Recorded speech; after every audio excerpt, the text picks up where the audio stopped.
এখন পর্যন্ত প্যানেল ঘোষণা করেছে কয়টি সংগঠন, আর কি তথ্য রয়েছে আপনার কাছে জানাবেন আমাদের।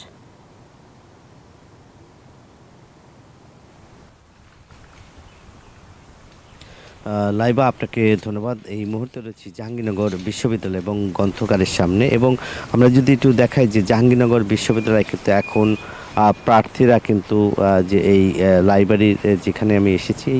এই গ্রন্থাগারে, এখানে কিন্তু যে প্রার্থীরা এসেছেন তাদের সকালবেলা যে পড়াশুনো যে গবেষণার যে জায়গাটা সেই জায়গাতে এসেছে, এবং এখানে আমরা দেখেছি তারা কিন্তু একে অপরকে আসলে ভোটের কথা বলছিলেন, এবং একই সঙ্গে এই যে এখন পর্যন্ত কিন্তু 2টি প্যানেল ঘোষণা করা হয়েছে, আর বাকি প্যানেল 28 তারিখের আগেই তারা প্যানেল ঘোষণা করবে। এখন পর্যন্ত সম্ভাব্য 6টি প্যানেল বৈষম্য ছাত্র শিবির ও ছাত্র দল, বাম, ইউনিয়ন সহ মোট 6টি দল কিন্তু তারা প্যানেল ঘোষণা দেবে জাকসু নির্বাচন। এবং এই বিশ্ববিদ্যালয় কিন্তু দীর্ঘ 33 বছর পর জাকসু নির্বাচন হতে যাচ্ছে, এবং দীর্ঘদিন পরে জাকসু নির্বাচনকে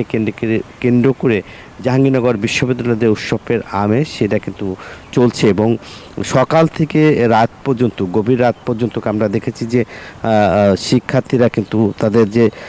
প্রার্থীরা হয়ে কিন্তু তারা ভোটারদের কাছে যাচ্ছে, এবং তারা, আমরা যদি বলি যে এখন পর্যন্ত আমরা দেখেছি অনেক প্রার্থী তারা এসেছেন এবং এখানে ভোট চেয়েছেন, এবং ভোটারদের আকৃষ্ট করতে বিভিন্ন প্রতিশ্রুতিও দিচ্ছেন। তারা বলছেন যে এই মুহূর্তে আমরা যেটা দেখেছি যে এখন পর্যন্ত যে শিক্ষার্থীরা আসছেন এবং তারা বলছেন যে ভোটের লড়াই করতে কিন্তু তারা মাঠে রয়েছে, এবং তারা বলছে একে অপরের সঙ্গে তারা প্রতিদ্বন্দ্বিতা করছে। এছাড়াও কিন্তু এবার নারী হলের সংখ্যা আমরা দেখেছি যে 10টি হলে কিন্তু যে এখন পর্যন্ত